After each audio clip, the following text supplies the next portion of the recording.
ధర్మపత్ని. ఆ ఆడ ఉద్భవించిన రోజు.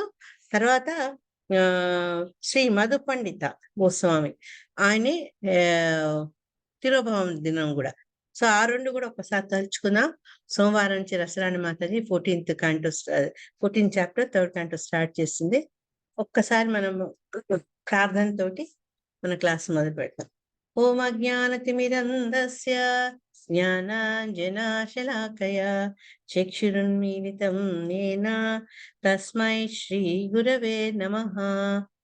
మూకం కరోతి వాచాలం పంగుం లంఘయతే గిరిం యత్కృపాతమహం వందే శ్రీగురుం దీనతారిణం పరమానందమాధవం శ్రీచైతన్య ఈశ్వరం. ఓం నమో భగవతే వాసుదేవాయ. ఓం నమో భగవతే వాసుదేవాయ. ఓం నమో భగవతే వాసుదేవాయ. నారాయణం నమస్కృత్య నరం చైవ నరోత్తమం దేవీం సరస్వతీం వ్యాసం తతో జయముదీరయేత్. నష్టప్రాయేషు అభద్రేషు నిత్యం భాగవత సేవయా భగవతి ఉత్తమ శ్లోకే భక్తి భవతి నైష్టికీ. కృష్ణాయ వాసుదేవాయ దేవకీ నందనాయ చ నందగోపకుమారాయ గోవిందాయ నమో నమః. నమః పంకజనాభాయ నమః పంకజమాలినే నమః పంకజనేత్రాయ నమస్తే పంకజాంగ్రే.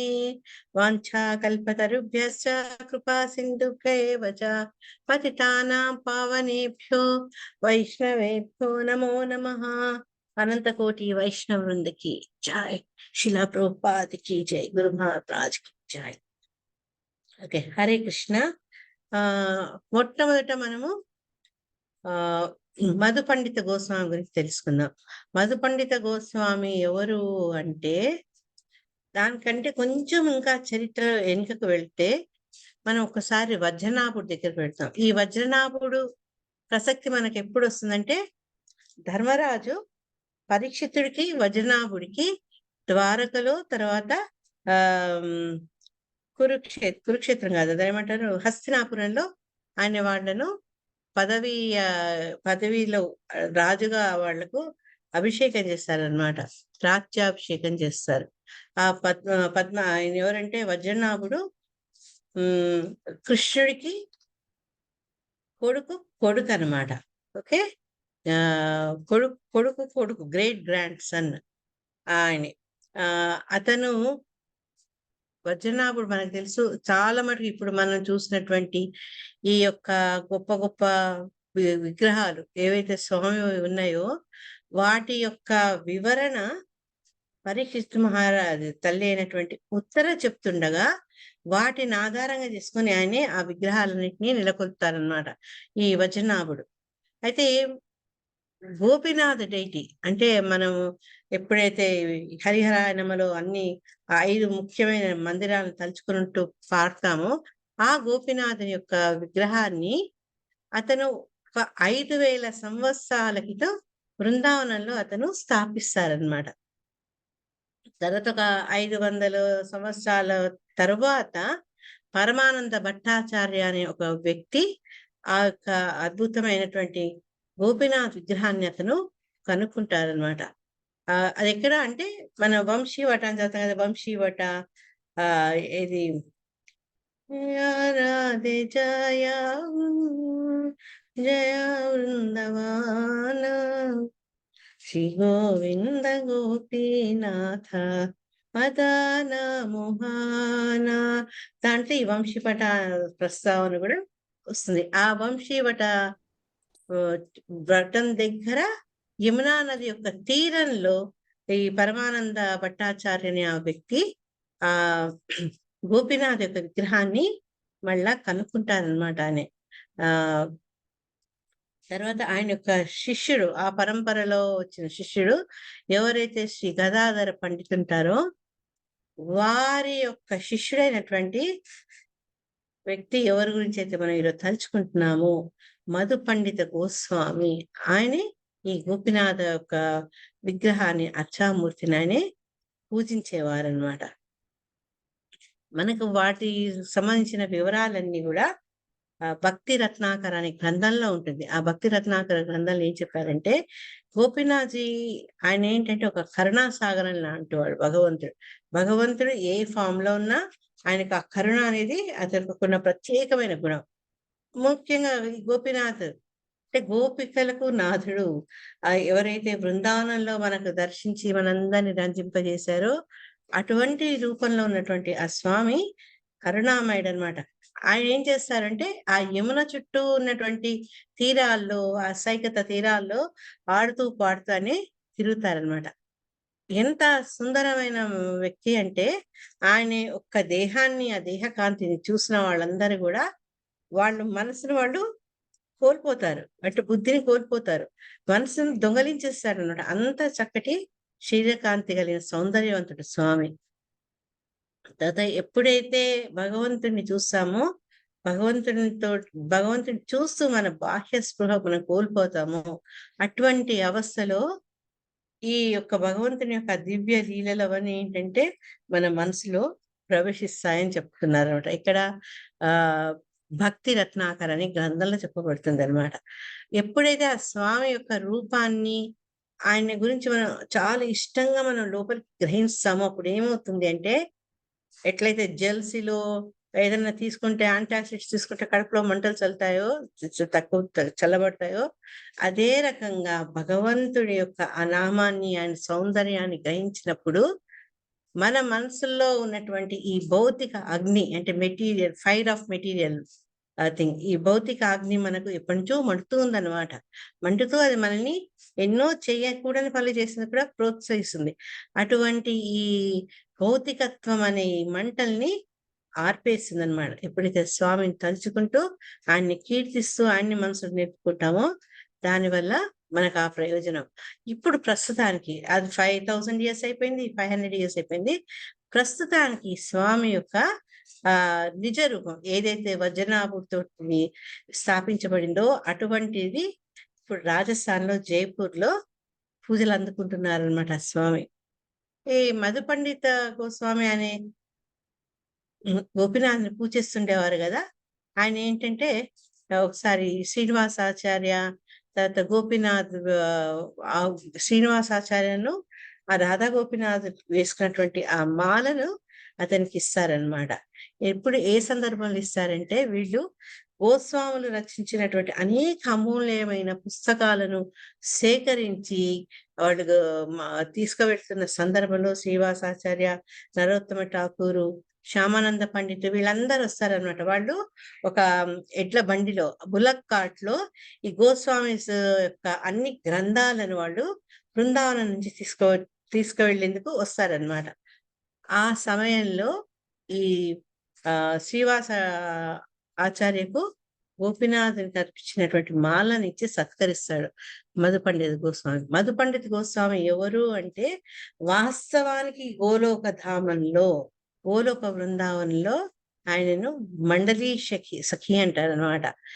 అతను ఈ చంపకలతా సఖి అని డిఫరెంట్ డిఫరెంట్ గోపికల గ్రూప్స్ ఉన్నాయి గదా! చంద్రలేఖ, రాధమ్మవారు అట్లనే అక్కడ మండలీ సఖి అనే పేరుతో ఇతను చెంపకలత అనే గోపీస్ గ్రూప్‌లో చెందినవాడనమాట. ఇప్పటికి కూడా మధు పండిత దాస్ యొక్క గోస్వామి యొక్క సమాధిని హరే కృష్ణ. సమాధిని మనము రాధా గోపినాథ్ టెంపుల్ బృందావనంలో మనం వెళ్తే దాన్ని దర్శించుకోవచ్చు. వీలైతే తర్వాత దాన్ని షేర్ చేస్తా నేను. యాహ్! అది కూడా చూపిచ్చారు. సమాధి ఆఫ్ మధు పండిత్ గోస్వామి. ఇది ఈ క్లుప్తంగా మనకు మధు పండిత గోస్వామి గురించి తెలుసుకోవచ్చు.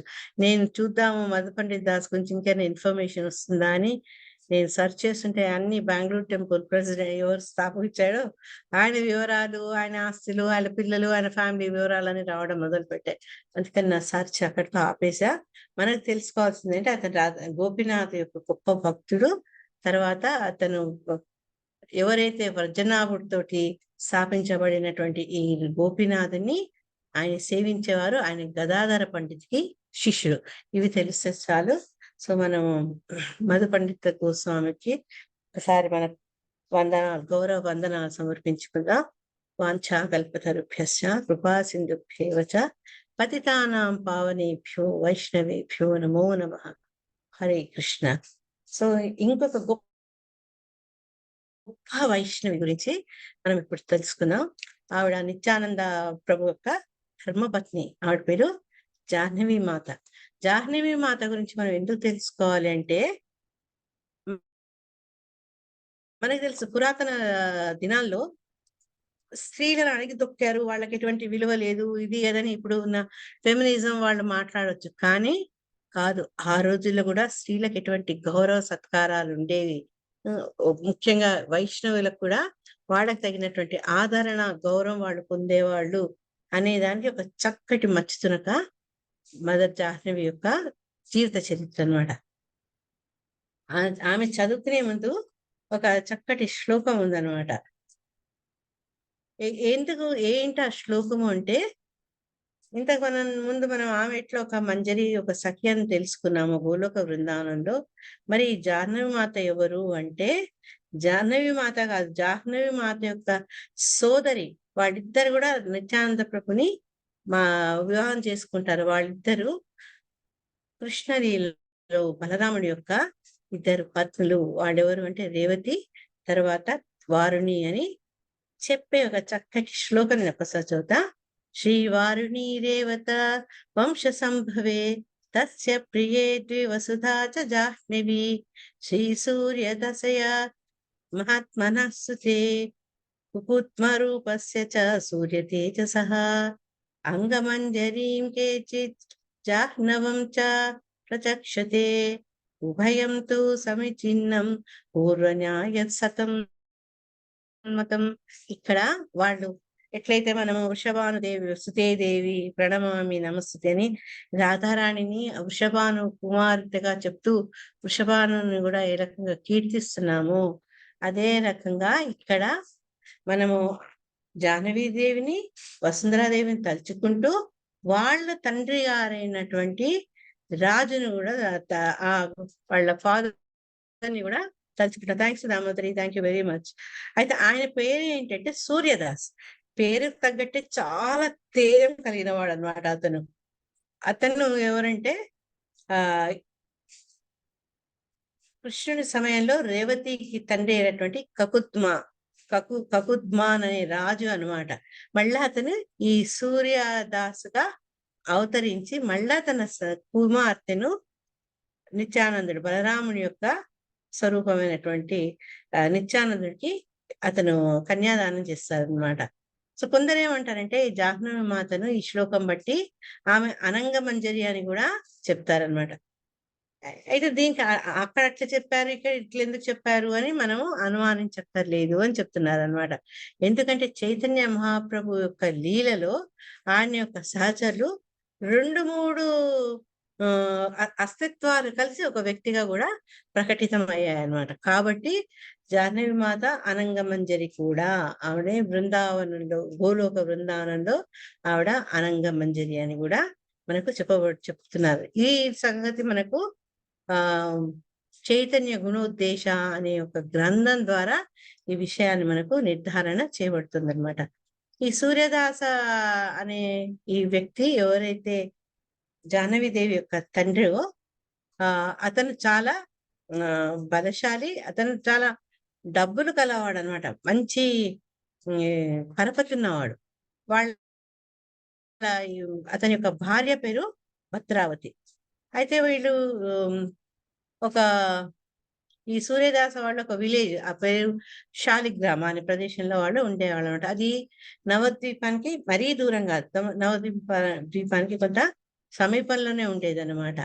అది మురగచ్చ రైల్వే స్టేషన్ కూడా దగ్గరగా ఉందని మనకి గ్రంథంలో చెప్పారు అనమాట. అతని పెద్ద అన్నలు ఇద్దరు, అతని కంటే చిన్న సోదరులు వాళ్ళు ఒక 4 అందరూ కలిసి వాడు సహజీవనం చేసేవాళ్ళు. మంచి వ్యక్తిత్వం కలవాళ్ళు, మంచి భక్తులు కూడా అన్నమాట.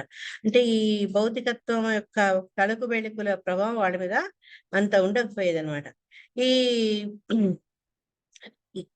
రాజు అక్కడ ఆ ప్రదేశాలకు చెందిన రాజు, అతని పేరు గౌడ అన్నమాట. అతను ఏం చేశాడంటే ఒక చాలా ముఖ్యమైన పదవిలో ఈ సూర్యదాస్ని నియమిస్తారు. అతను ఏంటంటే అతని పని ఏంటంటే ఆహ్, ధనసేకరణ రాజు కోసము అవన్నీ వాళ్ళు చేసేవాళ్ళనమాట. అయితే అతని యొక్క యశస్సు, అతని యొక్క ఇంపార్టెంట్ రోల్ బట్టి ఆయనకి ఏం పేరిచ్చారు అంటే సారాఖేలా అంటే కమాండర్ అట్ ఇంగ్లీష్‌లో. Commander, leader. అందుకని అతని పేరు సూర్యదాస్ సారాఖేలా అని చెప్తారనమాట. ఆహ్, అతనికి పదవితో పాటు డబ్బు గూడా చాలా ఉండేది. అందరూ కలిసి ఉండేవాళ్ళు. చెప్పినట్టు వాళ్ళ యొక్క వ్యక్తిత్వంలో ఎటువంటి మచ్చ అనేది లేదనమాట. అతని యొక్క కుమార్తెలిద్దరు ఎవరంటే జాహ్నవీదేవి, తర్వాత వసుధ. వీళ్ళిద్దరు ఆయన యొక్క కుమార్తెలనమాట. మరి వాళ్ళకు సంతానానికి ఆడపిల్లలున్నప్పుడు వాళ్ళకి వివాహం చేయాలనే చింత వీళ్ళలో తల్లిదండ్రులకు కలగడం చాలా సహజం. అయితే ఈ సూర్యదాస్ గురించి ఇంకొకటి ఏం చెప్పారు అంటే, అతను చాలా గొప్ప అంటే పెద్ద హృదయం గల భక్తుడు. తర్వాత అతని ఆహ్, సోదరుడెవరంటే గౌరీదాస్ పండితుడనమాట. అతను ఈ గౌరీదాసు ఇతని ప ఇతని యొక్క సలహా మేరకు, ఇతని యొక్క ఆహ్, ఏమంటారు దాన్ని పర్మిషన్ మేరకు అంబిక అనే గ్రామంలో, అది గంగా తీరం ఉన్న గ్రామంలో అతనొచ్చి నివసిస్తూ ఉంటాడు. అంతకుముందు అందరూ కలిసి ఉండేవాళ్ళు. సరే ఇంక ఈ అతను సూర్యదాస్ తన సంతానానికి తగినటువంటి వరుడు కోసం వెతుకుతుంటారనమాట. ఇక్కడ ఏం చెప్తున్నారంటే, నరహరి చక్రవర్తి ఠాకూర్ అనే ఒక గొప్ప భక్తుడు ఈ జాహ్నవి దేవి యొక్క జీవిత వృత్తాంతాన్ని చాలా విశదీకరిస్తూ ఈ భక్తి రత్నాకర్ అనే గ్రంథంలో ఇచ్చారు అని చెప్పి, ఇక్కడ ఏంటి అంటే ప్రతి విష్ణు తత్వ గూడా మనకు తెలుసు. శ్రీదేవి, భూదేవి, నీలాదేవి ఏ రకంగా విష్ణు తత్వాలు ఆయన వివాహం చేసుకుంటారో, అదే రకంగా ఇక్కడ నిత్యానంద ప్రభు గూడా విష్ణుతత్వం కాబట్టి ఆయనేం చేశారు అంటే ఆహ్, ఈ వసుధాను, తర్వాత జాహ్నవిను వివాహం చేసుకొని మనందరిని అనుగ్రహించారనమాట. ఇక్కడ ఈ పెళ్లి ఎలా కుదిరింది అంటే ఒక కాయస్థ బ్రాహ్మడనమాట. అతని పేరు కృష్ణదాసు. అతను ఈ నిత్యానందకు తగినటువంటి ఏ వధువుని ఎతికే ప్రయత్నంలో ఉంటాడనమాట. అందుకని అంటే ఆ బాధ్యత తీసుకుంటాడు. పెళ్ళికి నీకు తగినటువంటి అమ్మాయిని చూసి పెళ్లి చేసే బాధ్యత నాది అంటారనమాట. అప్పుడు ఒకసారి ఏమైందంటే ఈ శాలిగ్రామకు చెందినటువంటి ఒక వృద్ధుడు, ఒక బ్రాహ్మణ వృద్ధుడు ఈ సూర్యదాసు తన పిల్లల వివాహానికి చింతిస్తున్నాడన్న విషయం తెలుసుకుంటాడనమాట. తెలుసుకొని చెప్తాడనమాట. ఏకచక్ర గ్రామంలో ఇట్లా ఒక దంపతులున్నారు. ఆ దంపతులు హరాయి పండిత్ అండ్ పద్మావతి దేవి. వాళ్ళెవరో కాదు, నిత్యానంద దాస్ యొక్క తల్లిదండ్రులు అని చెప్తూ, వాళ్ళు మామూలుగా వాళ్ళు అనుకోకు నువ్వు, వాళ్ళు వసుదేవుడు, రోహిణి వాళ్ళ పూర్వజన్మలో వాళ్ళు రోహిణి వసుదేవులని కూడా అతను వ్యక్తపరుస్తాడనమాట. ఆ ఒక్క బలరాముడే ఎవరైతే వసుదేవ రోహిణి యొక్క సంతానమో అతనే మన నిత్యానంద ప్రభువుగా ఇక్కడ వాళ్లకు అవతరించాడు అని చెప్తారనమాట. నిత్యానంద ప్రభు అప్పటికే ఏంటంటే ఆయన అనేక తీర్థయాత్రలకు వెళ్ళడము, అనేక తపస్సును చేయడము, అవన్నీ చేస్తూ పెద్ద పండితుడై తర్వాత అతను చైతన్య మహాప్రభుని ఆశ్రయిస్తారు. మనకు తెలుసు చైతన్య మహాప్రభు కంటే ముందు ఆయన ఆవిర్భవించి చేయాల్సిన ఆహ్, విధులన్నీ చేసి ఆయన రెడీగా ఉంటారనమాట చైతన్య మహాప్రభు యొక్క సంఘంకి. అతను నీ యొక్క కుమార్తెలిద్దరికీ ఎప్పుడు అతని పతి అని చెప్తాడు. ఎటర్నల్ హస్బెండ్ అంటారు. అంటే అతను శాశ్వతంగా ఎప్పుడు కూడా నీ కుమార్తెలకు అతని పతి అని చెప్తారనమాట. అది విన్నాక ఇంకప్పుడు ఈ అదే విషయాలు తలుచుకుంటూ ఎప్పుడైతే ఈ సూర్యదాస్ పడుకుంటారో ఆయన యొక్క స్వప్నంలో బలరాముడు బలరాముడు నిత్యానంద దాసుగా ప్రకటితమై తన కుమార్తెలైన వస్త, జాహ్నవి ఇద్దరు చిరుపక్కల కుడి ఎడమల్లో వాడు నిల్చుండడము చూసి అతను అయితే నేను ఇప్పుడు ఆ బ్రాహ్మడు చెప్పినటువంటి సలహా నేను పాటించాల్సిన సమయం వచ్చింది. నా కుమార్తెలకు తగిన వరుడు ఇతనే అన్న ఒక నిర్ణయానికి వస్తాడనమాట. వచ్చి అప్పుడు నిత్యానందకు ఈ అమ్మాయిల్ని ఇచ్చే ప్రపోజల్ అంటే సూచనను తెలియజేస్తాడనమాట. నిత్యానంద ప్రభు చాలా కరుణతో ఇతను ఇచ్చినటువంటి ఆఫర్‌ని తీసుకొని తర్వాత మాయమైపోతారు. ఇవన్నీ ఏంటి కలలోనే. అది చూసి ఆ కలంతా చూడటం చూసి తన్మయత్వంతోటి ఇతను మూర్ఛపోతాడనమాట.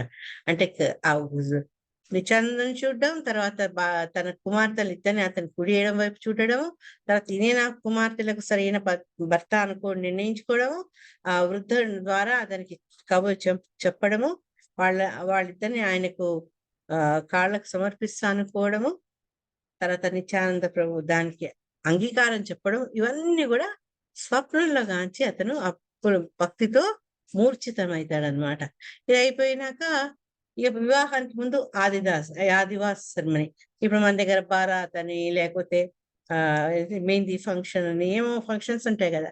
అట్లే ఈ ఆదివాస్ రిచువల్ గూడా పెళ్లి కంటే ముందు రోజు అవుతుంది. అదెక్కడవుతుంది అంటే కృష్ణదాస్ అనే ఒక కృష్ణదాస్ ఆరేకల అనే అతని స్థలంలో శాలిగ్రామం అనే విలేజ్‌లో ఇదంతా జరుగుతుంది. అప్పుడు చాలా మంది బ్రాహ్మణులు ప్రతి ఒక్కళ్ళు అక్కడికి సమావేశమవుతారు. నిత్యానంద ప్రభుని, జాహ్నవి మాతను, వసుధామాతను ఆశీర్వదించేందుకు. శచీమాత వాళ్ళ వివాహం అయిపోతుంది. చక్కగా శాస్త్రోక్తంగా వాళ్ళ వివాహం జరుగుతుంది. తర్వాత శచీమాత ఎవరు? చైతన్య మహాప్రభు యొక్క తల్లి. ఆవిడ యొక్క రిక్వెస్ట్ మేరకు నిత్యానంద ప్రభు ఏం చేస్తారంటే శాంతిపూర్‌లో కొన్నాళ్ళు తన వివాహానంతరం భార్యలతో కలిసి శాంతిపూర్‌లో ఆయనే నివసిస్తారు. అక్కడి నుంచి అతను సప్తగ్రామ్ అనే ప్రదేశానికి ప్రయాణం అవుతారనమాట. ప్రయాణమయ్యి తర్వాత ఆయన యొక్క శాశ్వత వాసం ఎక్కడ అంటే కర్దాహ అని గంగా నది ఒడ్డులో ఉండే గ్రామంలో ఆయనే స్థిరపడతారనమాట. ఇది అంటే మ్యారేజ్ ప్రపోజల్స్, పెళ్ళవ్వడము, తర్వాత వాళ్ళు ఏ రకంగా వచ్చి ఒక ప్రదేశంలో స్థిరపడ్డారనేది చెప్తుందనమాట మనకు. తర్వాత జాహ్నవి మాతకు సంతానం అంటూ ఉండదు. కానీ ఆవిడ యొక్క సోదరి అయినటువంటి వసుధాదేవికి ఇద్దరు సంతానం ఉంటారు. ఒక అమ్మాయి, ఒక అబ్బాయి అన్నమాట. ఆ సంతానం మగ సంతానాన్ని వీరభద్ర అని చెప్పుకుంటూ అతను ఆహ్, శంతను యొక్క అవతారంగాను, తర్వాత కుమార్తెనేమో గంగాదేవి యొక్క అవతారంగా భావిస్తుంటారనమాట. ఈ అనేక గ్రంథాలు వాళ్ళ గురించి కూడా చర్చించడం జరుగుతుంది. తర్వాత కుమారుడు విష్ణుతత్వ, ఈమెమో కుమార్తె గంగాతత్వ. ఆమెను ఎవరైతే పరిణయం ఆడిండ్రో అతను శాంతను అని చెప్పడం జరిగింది. సారీ అతని పేరు మధ్వాచార్య అట. ఎవరైతే ఈ గంగాను వివాహం ఆడతాడో అతని పేరు మధ్వాచార్య. అతను శాంతను యొక్క అవతారముగా తెలుపబడింది. అయితే జాహ్నవీదేవి ఇట్లా ఒక భార్యగా ఇంటికే పరిమితమైంది కాదు. ఆవిడ యొక్క కీర్తి చాలా మనందరికి తెలుసుకోవాల్సింది, మనందరిని ప్రభావితం చేసిందనమాట. ఈ వీరభద్ర గోస్వామి ఆయన జాహ్నవీదేవికి ఒక ఏమంటారు శిష్యుడుగా వస్తాడనమాట. ఆమె దగ్గర నుంచి డైరెక్ట్‌గా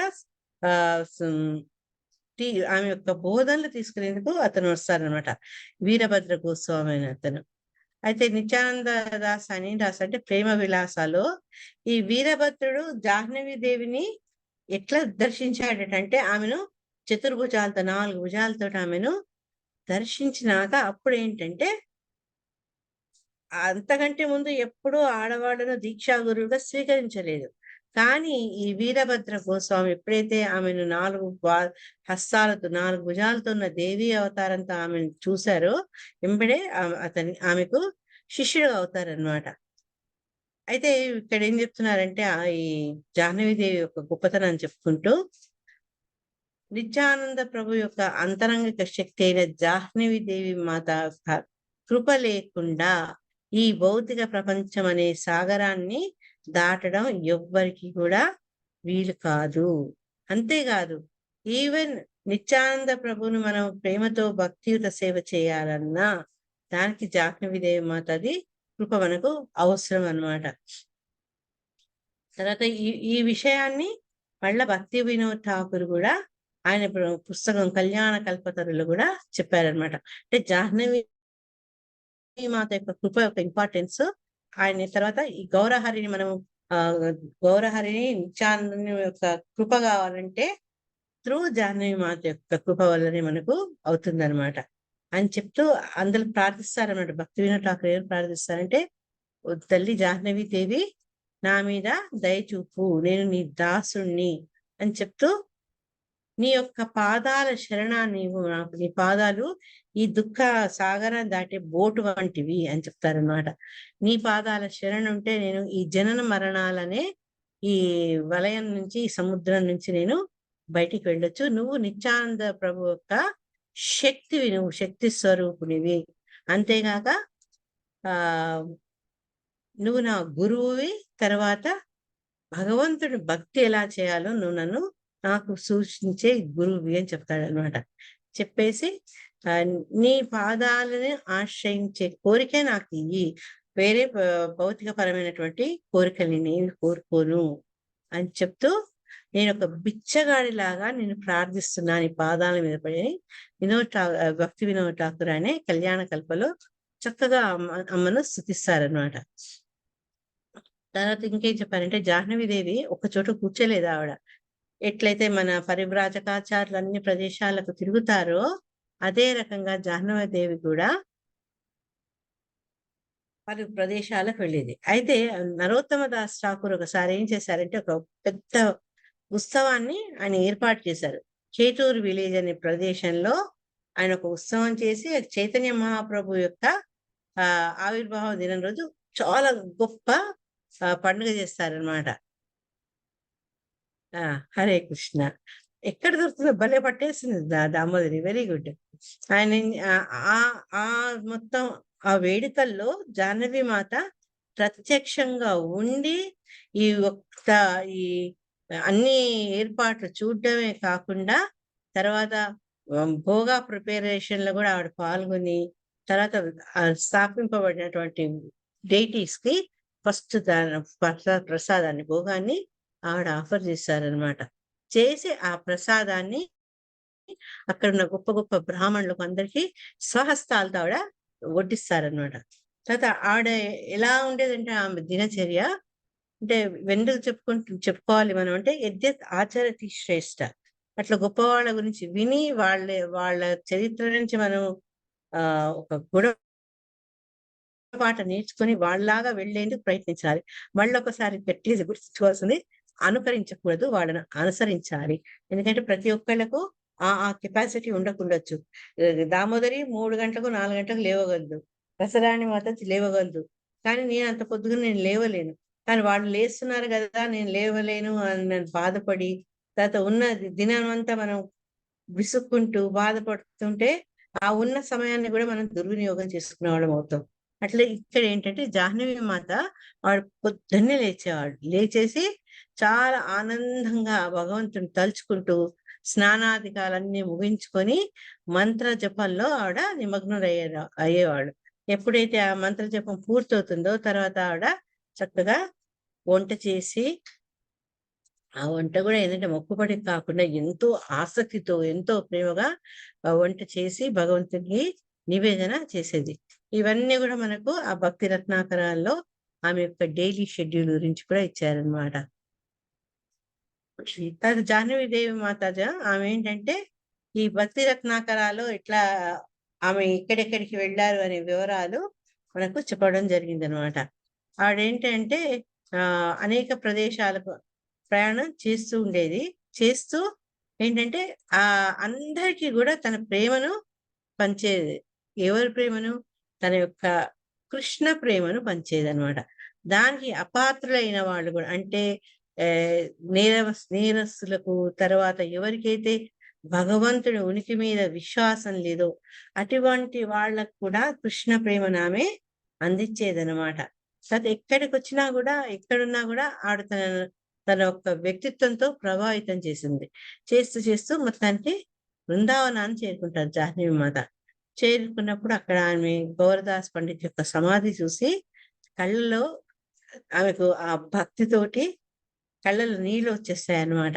తర్వాత బృందావనంలో ఏంటంటే చాలా మంది నాయకులు ఎవరంటే ఈ మన గౌడీయ భక్తులుంటారు గదా! జీవ గోస్వామి, గోపాలగట్టు, అంత గోస్వామి, లోక్‌నాథ్ గోస్వామి వీళ్ళందరూ గూడా జాహ్నవి మాత ఎప్పుడైతే బృందావనానికొస్తుందో వాళ్ళందరూ వెళ్లి ఆమెను పలకరిస్తారనమాట. వాళ్ళ యొక్క అంటే ఎప్పుడైనా ఎవరన్నా హైయర్ అఫీషియల్స్ వచ్చిందనుకోండి, లేదంటే ఒక వేరే దేశపు రాజొచ్చిండనుకోండి, ఇక్కడున్న మంత్రులు వీళ్ళు వాళ్ళందరూ పోయి గౌరవపూర్వకంగా వాళ్ళని ఏ రకంగా పలకరించొస్తారో, ఎప్పుడైతే జాహ్నవి మాత బృందావనంకి వెళ్తుందో, అప్పుడు ఈ గోస్వాములందరూ గూడా వెళ్తారనమాట. వెళ్ళి తర్వాత వాళ్ళతో పాటు ఆమె వాళ్ళని గూడా తీసుకొని బృందావనంలో ఉన్నటువంటి అన్ని ముఖ్యమైన మందిరాల్ని దర్శించారనమాట. రా రా చెప్పుకున్నా గదా! మదన మోహన్ గోవింద శ్రీ గోవింద గోపీనాథ మదన మోహన హరిహరాయ నమః పాడతాం. ఆ మందిరాలన్నీ చాలా ముఖ్యమైనవి. అక్కడి నుంచి ఆవిడేం చేశారు, రాధాకుండకి వెళ్లారనమాట. రాధాకుండ దగ్గర ఆమె రఘునాథ్ దాస్ గోస్వామిని గూడా కలవడం జరిగింది. వాళ్ళిద్దరేంటంటే ఈ రఘునాథ గోస్వామి ఎప్పుడూ ఆయనే భగవంతుని నామాలను జపిస్తూ కూర్చునేవారనమాట. ఆయన యొక్క శరీరం ఒక శిథిలావస్థకొస్తుంది. అంటే స్నాన, అన్న పానాదులన్నీ వదిలేసి భగవద్ ధ్యానంలోనే అతను నిరంతరం ఉండి కృంగి కృషించిన దేహంతో ఉన్నటువంటి ఈ రఘునాథ్ దాస్ గోస్వామిని జాహ్నవి మాత కలుసుకుంటారనమాట. రాధాకుండలో ఆవిడ 3 రోజులుంటారు. ఉండి ఎప్పుడూ భజన చేస్తుండేదనమాట. తర్వాత ఆ రాధాకుండ దగ్గర ఉన్న సమయంలో ఆమె కృష్ణుని యొక్క వేణునాదాన్ని వింటారావిడ. ఏ అంటే ఈ యమునా తీరంలో ఆ కృష్ణయ్య గనుక వేణుగీతాన్ని ఆహ్, ఆలాపిస్తుంటే ఎలా ఉంటుందో, అది ఆవిడ దర్శించుకున్నారనమాట. కృష్ణుడిని ఆ యమున ఒడ్డులో ఆయన వేణునాదాన్ని అంతా ఆవిడ దర్శించుకున్నారనమాట. దర్శించుకొని ఇంకా ఆమెలో ఉన్న భక్తి పారవశ్యత పొంగి పొర్లిపోయిందట. ఎక్కడైతే జాహ్నవి మాత స్నానం చేశారో, ఎక్కడైతే భగవంతుని యొక్క దర్శనం తీసుకున్నారో, ఆ ప్రదేశంని శ్రీ జాహ్నవ ఘాట్‌గా మనము ఇప్పుడు గూడా దర్శించుకోవచ్చనమాట. ఈ ఈ ఈ భక్తులందరి సమూహంతోటి ఆవిడ బ్రజమండల పరిక్రమ కూడా చేసింది. చాలా మంది మనందరికి అనుభవం ఏంటంటే, మనం ఒక్కడము లేకుంటే మన కుటుంబ సభ్యులతో వెళ్ళి వాళ్ళకి సరిగ్గా ఆసక్తి లేకుండా పుణ్యక్షేత్రాలకు పోయే అనుభూతి వేరు. భక్తులతో, సత్సంగంతో ఎవరన్నా మనకు సీనియర్ డివోటీస్ దాని గురించి ప్రదేశాలు చెప్తూ, ఏంటి ఎవరైనా ఆచార్యులు మనతో పాటు నడుస్తూ వస్తే, ఆ రకంగా మనము అది ఏమంటారు? పుణ్యస్థలాలు చూసే అనుభూతి వేరు. ఇక్కడ ఆ రకంగా ఆవిడ జాహ్నవి మాత అసోసియేషన్‌తో క్షేత్రాలు ఏ రకంగా మనం ఆనందించాలి, భగవత్ అనుభూతిని పొందాలనేది ఆమె ప్రత్యక్షంగా చూపిచ్చారనమాట. వెళ్తూ వెళ్ళేటప్పుడు ఆ పరిక్రమ మార్గంలో జీవగోస్వామి గారు ఆయన బృహద్ భాగవతాన్ని గురించి చర్చిస్తుంటే అది కూడా వినేది. అంటే కథాశ్రవణము, సత్సంగము ఇవన్నీ ఒక తీర్థ ప్రదేశాల్లో మనం చేయాల్సిన కనీసపు పనులనమాట. తర్వాత ఈ వ్రజ దర్శనం అయిపోయినాక జాహ్నవి మాత మళ్ళా గౌడ దేశానికి అంటే మన బెంగాల్‌కి ఆవిడ తిరిగొచ్చేసేసారనమాట. వచ్చిన ఆమె గూడా మళ్ళా వచ్చేసా గదా! ఇగ నాకయిపోయింది. నేను రెస్ట్ తీసుకుంటా అనుకోలేదు. బెంగాల్‌లో అనేక గ్రామాలు, గ్రామానికి కూడా వెళ్ళి తర్వాత కొంతమంది ముఖ్యమైనటువంటి డివోటీస్ నరోత్తమ్ దాస్ ఠాకూర్ హౌస్‌లో, తర్వాత రామచంద్ర కవిరాజ్ ఇంట్లో 3, 4 రోజులు అట్లా ఉండేదనమాట. ఉంటూ ఆవిడ ప్రచారాన్ని కొనసాగించేవారనమాట. లాస్ట్‌కి ఆవిడ ఏకచక్ర ఏదైతే నిత్యానంద ప్రభు యొక్క జన్మస్థలమో అక్కడికి కూడా తను వెళ్తుందనమాట. వెళ్ళి ఆహ్, అక్కడ అనేక భక్తుల్ని తను కలుసుకుంటుంది. ముఖ్యంగా కలుసుకుంది ఎవరంటే యదునానంద ఆచార్య అనే ఒక గొప్ప భక్తుడిని గూడా కలుసుకుంటుందనమాట. ఈ రకంగా ఆవిడ వెళ్తూ ఆఖరికి మళ్ళా ఇంటికి చేరుతారనమాట. వచ్చి ఏ తను తన చెల్లికి, తర్వాత సంతానానికి తన యొక్క ఈ అనుభవాలన్నీ యాత్రా పర్యటన అనుభవాలన్నీ గూడా తను చెప్తారనమాట. సో కేవలం జాహ్నవి మాత యొక్క కరుణ వల్ల నిత్యానందునికి చాలా ప్రియమైన వాడు. ఆయన వారి పేరు ఏంటంటే పరమేశ్వర దాస్ ఠాకూర్. అతను రాధారాణి గోపీనాథుల కలిసి ఉండడం బృందావనంలో దర్శించుకున్నాడు. అంటే ఎవరి దయ వల్ల అన్నారు? నిత్యానందుని ప్రియ భక్తుడైన ప్రియ అనుచరుడైనటువంటి పరమేశ్వర దాసు జాహ్నవి మాత దయ వల్ల గోపీనాథ్ రాధారాణి కలిసి ఉండడం బృందావనంలో అతను చూశారనమాట. చూసి తను చూసిన విషయాన్ని ఈ ఇద్దరు జాహ్నవి దేవికి వసుధాకు చెప్తారనమాట. ఎప్పుడైతే అది విన్నారో జాహ్నవి మాత కూడా చాలా పులకించిపోతుంది. పులకించి ఎంబడి నువ్వు సత్పూర్ అనే ప్రదేశానికి వెళ్ళి ఈ రాధా గోపినాథుల యొక్క విగ్రహాన్ని ప్రతిష్ఠించి పూజించమని అతనికి ఆదేశం ఇస్తారనమాట. అంతేకాక ఇంకొక డివోటీ యొక్క కళ్యాణం, ఆయన వీరభద్ర అనే ఒక డివోటీ, అతని వివాహాన్ని కూడా ఆమె చక్కగా ప్లాన్ చేసి దాన్ని ఆమె ఎగ్జిక్యూట్ చేస్తుంది అనమాట. ఎవరికి ఇస్తుంది అంటే యదునంద ఆచార్య అనే ఒక గొప్ప భక్తుడు, ఒక వైష్ణవుని యొక్క ఇద్దరు కుమార్తెలను, వాడి పేరు శ్రీమతి నారాయణి, వాళ్ళిద్దరిని కూడా ఇచ్చి ఈ వీరభద్రకు వివాహం చేస్తుంది. ఆ వీరభద్ర గోస్వామి అంటే ఎవరు అనుకున్నాం మనము? వసుధా మాతాజీ యొక్క కుమారుడు, భక్తుడు. అతను జాహ్నవి మాత ఆశ్రయంలో ఉన్నవాడు. అతను స్వయాన వసుధా మాతాజీకి సంతానం అనమాట. ఈ రకంగా ఆమె అతని యొక్క పెళ్లి యొక్క బాధ్యత తీసుకొని యదునందనాచార్యకు ఇద్దరు కుమార్తెనిచ్చి పెళ్లి చేస్తుంది. వీళ్ళు కూడా అందరూ జాహ్నవి మాతకు డిసైపుల్స్ అవుతారనమాట. సో నిత్యానందుని శక్తి అయినటువంటి జాహ్నవి మాత ఆమె శుక్ల నవమి తిథి వైశాఖ మాసంలో అంతర్ధానం చెందారు. ఇది అనమాట జాహ్నవి మాత యొక్క చరిత్ర చాలా క్లుప్తంగా. హరే కృష్ణ. ఇంకెవరికన్నా ఏదన్నా తెలిస్తే దాన్ని మీరు షేర్ చేసుకో. ఒకటి మంగళారతి టైంలో ఆవిడ ఆ కథను చెప్పారు. ఎంత అద్భుతంగా చెప్పారంటే, మనందరూ తెలుసు డాక్టర్ నితాశ్రీ మాతాజీ ఎంత అద్భుతంగా మాట్లాడతారు. అది చాలా రోజులు నా మనసులో ఉండిపోయింది. దురదృష్టవశాత్తు ఎవరు రికార్డ్ చేయలేదు దాన్ని. నేను ఎంతో మందిని అడిగిన, మీరు రికార్డ్ చేశారా, మీరు రికార్డ్ చేశారంటే ఎవ్వరు చెప్పారు మేము చేయలేదు అని. కానీ ఆమె చెప్పినవి నా మనసులో అట్లా తిరుగుతూ ఉండేది ఎప్పుడు. ఇంకెవరికైనా పంచుకుందాం అంటే మరి పూర్తి వివరాలు తెలియదు నాకు. Half knowledge always dangerous.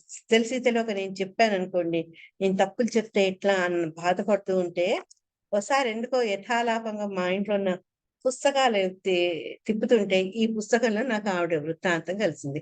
ఇదేంటంటే సెయింట్స్ ఆఫ్ వ్రజ, ప్రజలో ఉండే ఈ గొప్ప భక్తుల గురించి చరిత్ర. అది పేరు కపూర్ అనే వ్యక్తి ద్వారా రాయబడింది. దాంట్లో ఏ కథ గురించి అయితే నేను విని దాన్ని మర్చిపోలేక, దాని గురించి పూర్తి తెలుసుకోలేక బాధపడ్డానో ఆ కథ నా ముందు వచ్చిందనమాట. అదేంటంటే పిషిమా గోస్వామిని ఆమె యొక్క కథనం. తనను అందరూ పీషిమా అనేవారు బృందావనంలో. పీషిమా అంటే అత్త, పిషిమా అంటే తండ్రికి సోదరి అని అర్థం. మరి ఆవిడ బృందావనంకి వచ్చి పీషిమా అందరితో పిలిపించుకొని ఆదరింపబడ్డారు కదా, ఆవిడ గొప్పతనం ఏంటి అనేది మనం ఈ కథల్లో చూద్దాం. హరే కృష్ణ. మీకు కథలు వింటుంటే బోర్ కొడుతుందా? కంటిన్యూ చేయనా? చాలా బాగుంది మాతాజీ, చెప్పండి మాతాజీ. హరే కృష్ణ. అయితే ఒక గ్రామం, చిన్న గ్రామంలో ఒక చిన్న మందిరం ఉంటుంది అన్నమాట గ్రామంలో. అది ఆ మందిరంలో ఉండేది అంటే గౌరనిత్తాయ. అది వనకహండి అని బృందావనానికి కొంచెం దూరంలో ఉన్న ఒక చిన్న గ్రామం. అది అది మామూలు సాధారణమైనటువంటి విగ్రహాలు కావు అక్కడ ఉన్న గౌరనితాయ్. మురారి గుప్త ద్వారా స్వయంగా పూజింపబడినటువంటి విగ్రహాలు అన్నమాట. మురారి గుప్త అంటే మనందరం తెలుసు చైతన్య మహాప్రభు యొక్క అనేకమైన సన్నిహితుల్లో మురారి గుప్త కూడా ఒకరనమాట. మురారి గుప్తా యొక్క నామం ఆ విగ్రహాలకు ఉంచినటువంటి ఆలయం మీద కూడా చెక్కబడి ఉండేది. అయితే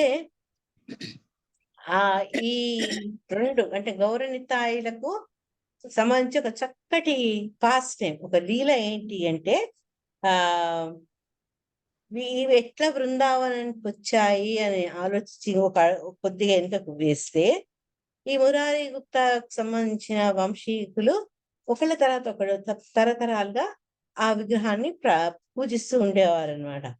అట్లా ఉన్నప్పుడు ఈ సర్కార రాయ్పూర్ అనే ఒక విలేజ్, ఒక గ్రామంలో ఈ మూర్తులు అందరితో పూజలు అందుకునేవన్నమాట.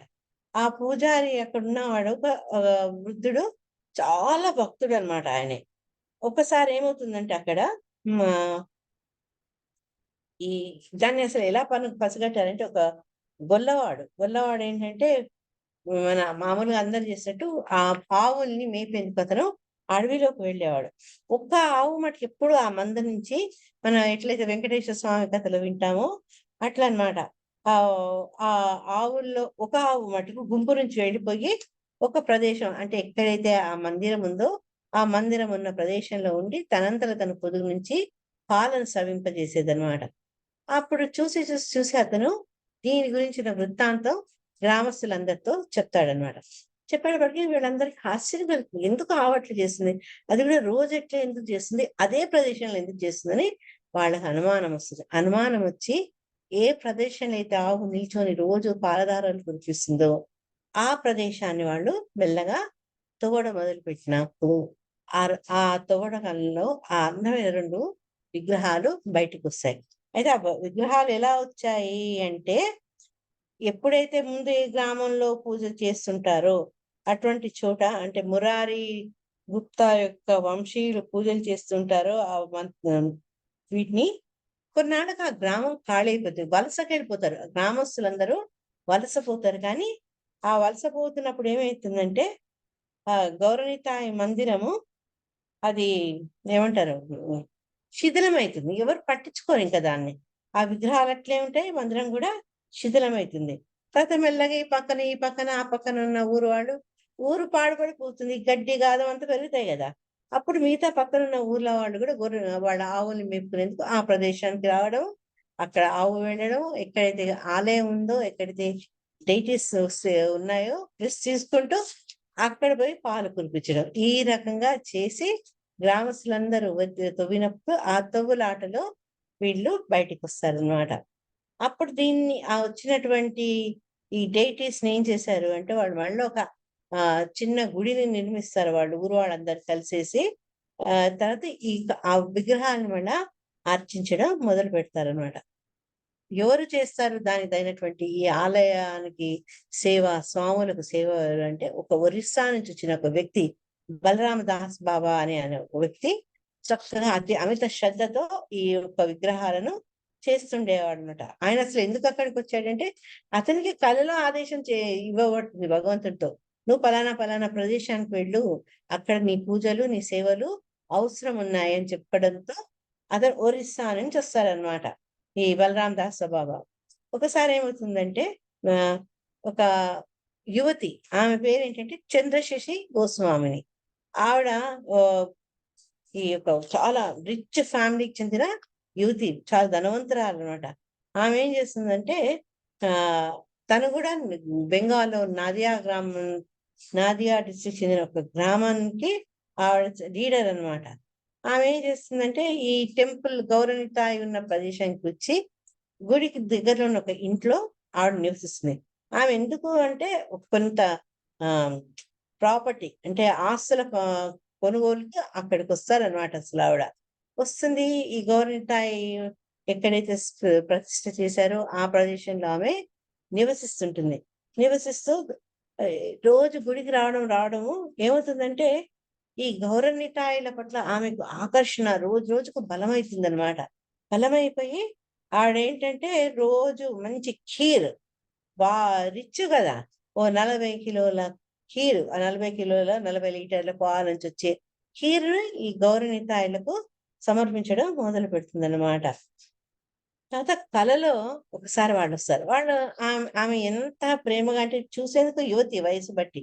కానీ ఒక మాతృ వాత్సల్యంతో గౌరవనీయులను శ్రద్ధ తీసుకోవడం మొదలు పెడతారనమాట. వాళ్ళేం చెప్తారంటే, ఆహ్, ఎందుకట్లా చేశారు అనేందుకు మనకు ఆచార్య చెప్పేది, ఒకసారి కలలో వాళ్ళు ఆమెని అమ్మ అనే సంబోధిస్తారు. అమ్మ అమ్మ మాకు చాలా ఆకలేస్తుంది నువ్వు తయారు చేసే ఖీర్ తినాలని మా కోరికగా ఉంది అని చెప్తారనమాట. ఆవిడ ఎంబడే ఈ బలరాం దాస్ బాబాజీకి చెప్తుందనమాట, నాకు ఇట్లా స్వప్నం వచ్చింది అని చెప్పి. ఇంకా తను ఏం చెప్తుందంటే సామాన్యంగా పూర్వకాలంలో ఏంటి అంటే ఆ సరి అయినటువంటి దీక్ష తీసుకోరు. ఇప్పుడు కూడా అంతే, మన దగ్గర కూడా చాలా మటు టెంపుల్స్ లో ఇనిషియేటెడ్ కాని వాళ్ళు డైటీస్ కి కుక్ చేయొద్దు అని చెప్తారు. ఒంటిట్లో కూడా రానియరు దీక్ష తీసుకోలేదు అని.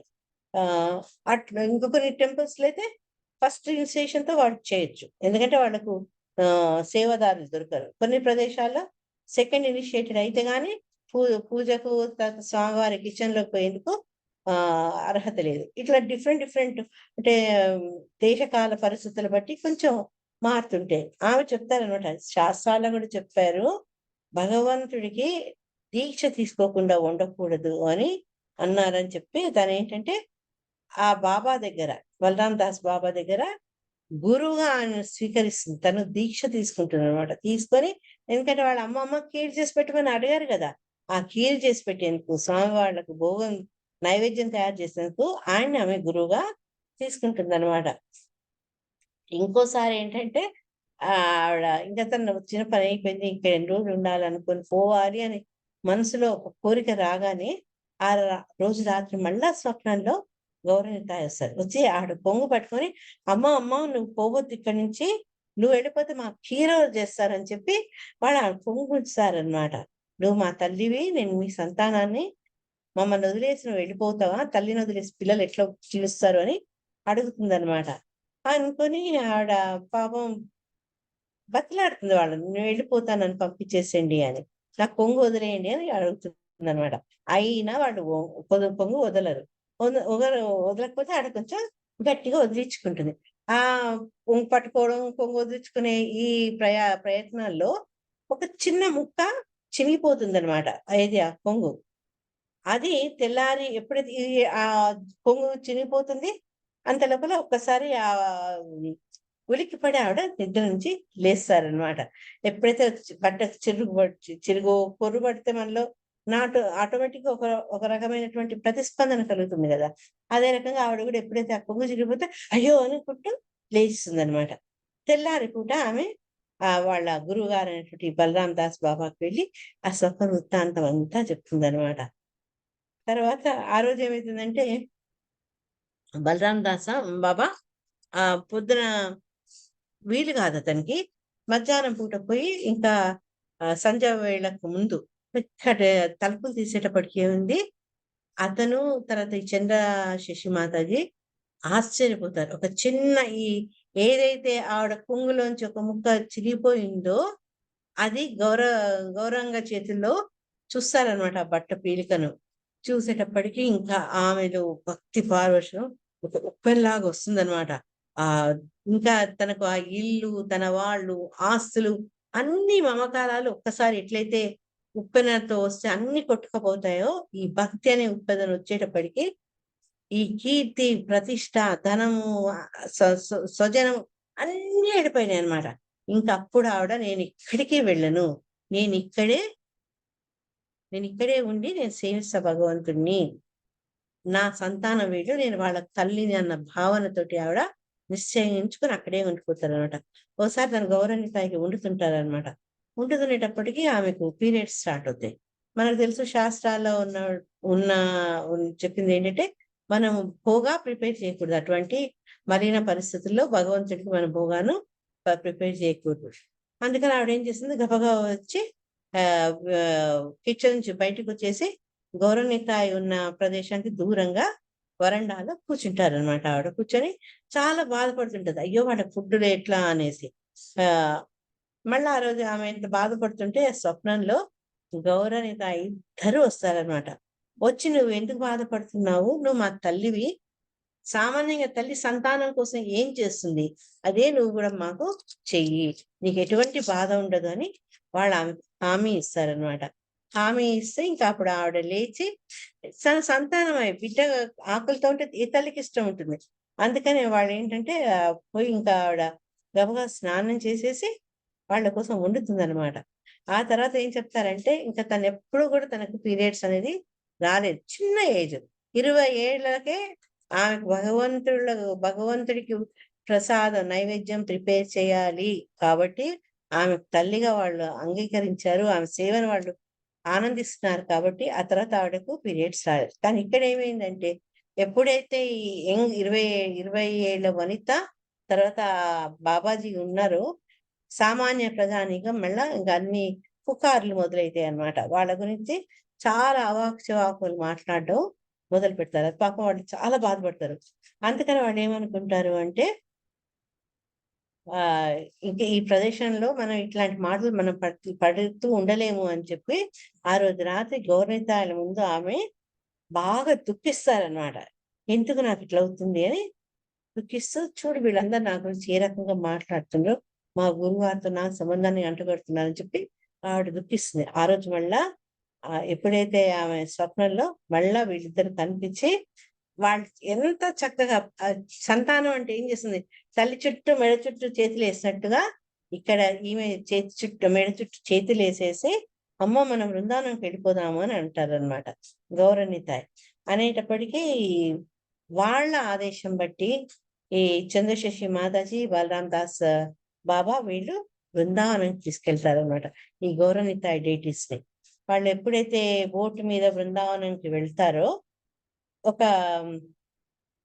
గొప్ప భక్తురాలు. ఆమె కూడా నాదియా జిల్లా నుంచొచ్చి బృందావనంలో ఉంటుందనమాట. ఆవిడ పేరు భక్త. ఆమె యమునలో స్నానం చేస్తుంటుంది. ఎప్పుడైతే గౌరవనీతాయని చూస్తారో మరి వీళ్ళంతా నాదియా డిస్ట్రిక్ట్ అంటే సామాన్యంగా అందరికీ గౌరంగ మీద ఒక విపరీతమైన భక్తి అనుబంధం గదా! ఎప్పుడైతే ఈ గౌరవనీతాయని చూస్తారో ఆ భక్తిలో ఇంకా భక్తి వచ్చేస్తుందనమాట. ఇది చాలా సంతోషిస్తుంది. ఆవిడేం చేస్తుందంటే ఈ చంద్రశేషి మాతని, బలరాం దాస్ బాబాని తీసుకొని గౌరవనీతాయలతో సహా వాళ్ళ ఇంటికి వెళ్తారనమాట. వెళ్ళి అది అక్కడ వాళ్ళు సంతోషంగా ఉంటారు. ఈ చంద్రశేషి మాతాజీ గూడా ఇంకెవ్వరు తన గురించి ఈ రకంగా దుష్ప్రచారం జరగదు, ఎవరు వేరుగా మాట్లాడరు అనే విషయం తలుచుకుంటూ చాలా సంతోషంగా ఉండి గౌరవనీతాయని సేవిస్తుంటుందన్నమాట. తర్వాత ఆమెకు ఈ భక్తురాలైనటువంటి భక్త గూడా ఆమె సేవలో పాలు పంచుకునేది. ఏ సే అందరూ అక్కడున్న వాళ్ళందరూ ఈ భక్తను పీషిమా అని పిలిచేవాళ్ళు. పీషిమాకు సోదరిగా ఈమె ఆ పీషిమా అని పిలువబడుతున్న భక్త ఈమెను దీదీ దీదీ అని పిలిచేదనమాట. ఎవరిని? చంద్రశేషిని. అందుకని పీషిమా సిస్టర్ కాబట్టి ఆమెను గూడా అందరూ పీషిమా అని పిలిచేవారు. ఆ రకంగా పీషిమాగా ఆమె ప్రసిద్ధి చెందారనమాట. అయితే ఈ గౌరవనీతాయనేంటంటే సామాన్యులు కారు వాళ్ళు. చాలా అల్లరి. ఎప్పుడు ఏదో ఒకటి కావాల్సిందే వాళ్ళకు.